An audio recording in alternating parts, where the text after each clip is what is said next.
안녕하세요. 시드니 부동산 아카데미 황대근 소장입니다. 자, 오늘 제가 다뤄볼 내용은 제가 운영 중인 네이버 카페에 질문자 게시판이 있습니다. 거기에 한 회원분께서 올려주신 질문 내용인데 그 부분에 대해서 한번 다뤄보려고 합니다. 자, 그러면은 그 내용이 먼저 한번 보도록 할까요? 질문자분께서 7월 24일 날 올려준 내용입니다. 자, 안녕하세요. 소장님, 유튜브 강의로 카페에 가입을 하였습니다. 소장님과 카페 회원님께 조언을 듣고 싶어서 글을 남기는데요. 현재 제가 살고 있는 집은 홈론 완납된 올드하우스인데요. 저는 투자용 하우스를 하나 더 구매하고 싶어 하는데 애들 엄마는 더 나은 환경에 있는 집으로 이사를 가자고 하네요. 지금 현재 그냥 저축만 하고 있습니다. 그래서 질문을 드립니다. 단지 자산만 불리기 위한 목적이라면 투자용 부동산이 낫지 않을까요? 의견 조언 부탁드립니다. 감사합니다. 자, 보시는 것처럼 제가 읽어드린 내용이 바로 질문자가 주신 내용입니다. 자, 그러면은 이 질문자께서 쓰신 글을 통해서 하나하나 안에 어떤 것을 말씀하고 싶어 하시는지에 대해서 한 번 더 자세히 보도록 하겠습니다. 현재 제가 살고 있는 집은 홈런 완납된 올드하우스입니다. 이 부분을 통해 가지고 몇 가지 짐작을 해볼 수 있을 것 같아요. 자, 먼저 홈런이 완납이 되었다. 현재 집 한 채 가지고 평생을 월급 받아서 허튼 곳에 이제 쓰시진 않은 것 같아요. 그렇게 해서 이제 대출을 열심히 갚아 오셨다는 건데 허튼 생각 없이 앞만 보고 정말 착실하게 살아오신 분 같습니다. 그런데 이런 분께서 갑자기 부동산 투자를 외치니까 옆에 계시는 이제 와이프 분께서는 덜컥 이제 걱정이 되시는 거죠. 투자가 무슨 말이냐라고 말씀을 이제 못 하시고 안정적으로 더 그냥 이제 안정적으로 그냥 더 나은 환경에 있는 집으로 이사를 가자고 하시는 것 같아요. 그리고 지금 현재는 그냥 저축만 하고 있습니다.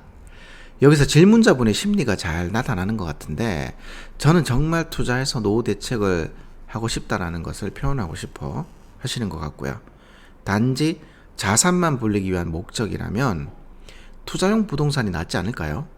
자, 그러니까 현재 올던 하우스를 팔고 더 괜찮은 집을 사는 것보다는 투자용 하우스를 사고 싶습니다 라고 막 외치는 것 같아요.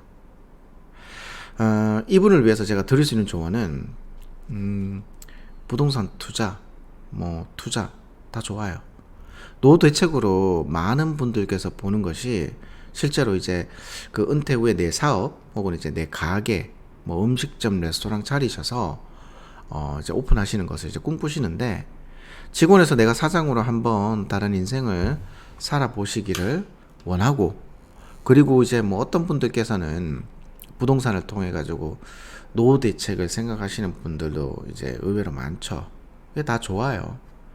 근데 다들 막연하게 꿈만 꾸시고 제대로 조사도 안 하시고 그 다음에 공부도 안 하시는 분들이 의외로 많습니다. 이분께서 원하시는 건 바로 부동산 투자를 통해서 자산을 늘려서 노후 대책을 준비하고 싶어 하시는 것 같아요.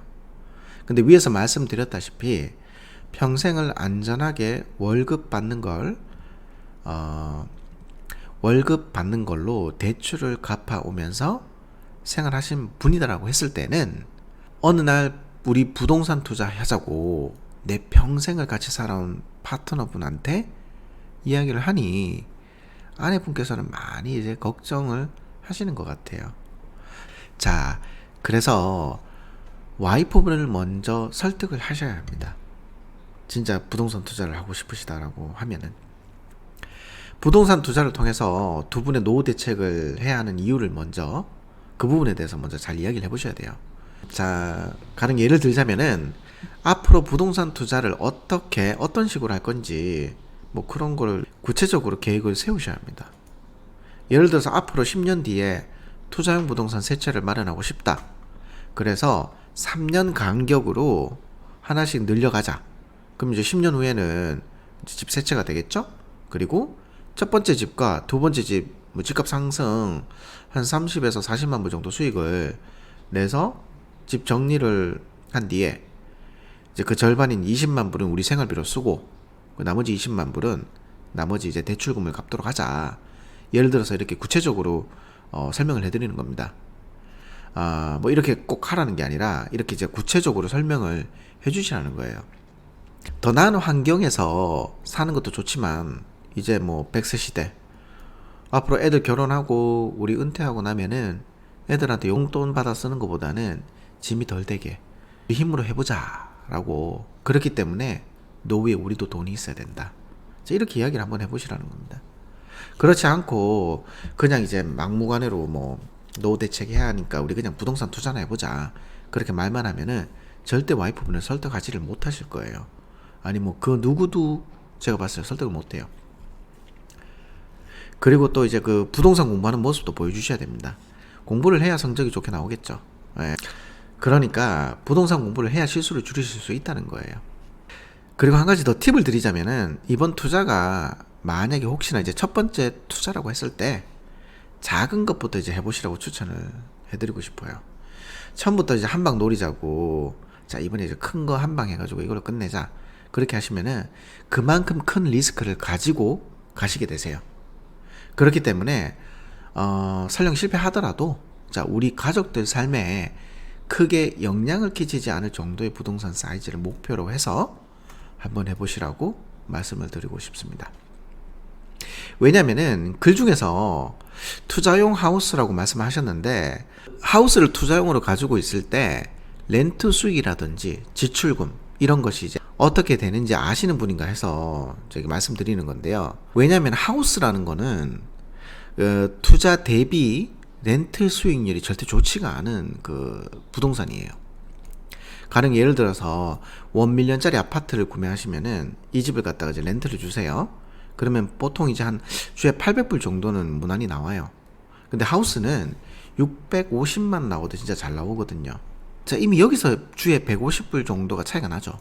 하우스를 투자용으로 가지고 계실 때 해마다 지불해야 하는 랜드택스가 있는데, 이 금액 또한 아파트 스트라타 관리비하고 얼추 비슷하거나 더 높게 나오는 경우도 있어요. 대신에 그 하우스의 가장 큰 매력이 바로 큰 시세차 가능성이 아파트보다는 높습니다. 근데 중요한 게 그 시세차 보기까지 위에서 말씀드린 투자 대비 렌트 수익이 높지 않기 때문에 그 시세차 볼 때까지 견디실 자금적 여유가 되셔야 합니다. 제가 차후에 투자용 하우스, 투자용 아파트에 대해서는 좀 더 이제 자세하게 알려드리는 시간을 갖도록 하겠습니다. 근데 이 두 부동산의 성격은 너무나 다르기 때문에 이 차이를 정확히 아시고 투자 결정을 하셔야 돼요. 그리고 마지막으로 단지 자산만 불리기 위한 목적이라면 투자용 부동산이 낫지 않을까요? 저쪽보다는 투자용 부동산이 더 나은 방법이 아닌가요? 라고 그냥 이렇게 질문하시는 것 같은데, 제대로 된 부동산 공부 안 하시고 어설픈 투자, 잘못된 투자 하셔가지고 돈 까먹으시는 것보다는 그냥 저축하시는 게 더 나을 수도 있습니다. 부동산 투자뿐만 아니라 모든 투자가 리스크를 가지고 있기 때문에 이제 무작정 이제 투자하시는 것보다는 제대로 된 부동산 공부 하셔서 움직이시라고 말씀드리고 싶습니다. 자, 그래서 결론을 말씀드리자면은, 자, 먼저 부동산 투자 계획서를 마련해라. 자, 그리고 둘째, 부동산 공부를 열심히 해라. 자, 그리고 나서 와이프분이랑 진지하게 대화를 하셔서 설득을 한번 해보시라고 말씀을 드리고 싶습니다. 자, 다들 집을 구매를 할 때 최고의 적이 누군지 다들 아세요? 부동산 판매 에이전트? 친구? 아닙니다. 바로 나의 아내 혹은 나의 남편입니다. 왜냐하면 이 둘이 생각하는 부동산의 포인트가 너무나 다르기 때문에 항상 부딪혀서 결정할 때 지장이 생기기 때문이랍니다. 그러면 다음 시간에 뵙도록 하고, 이상 시드니 부동산 아카데미 황대근 소장이었습니다. 영상 봐주셔서 감사합니다.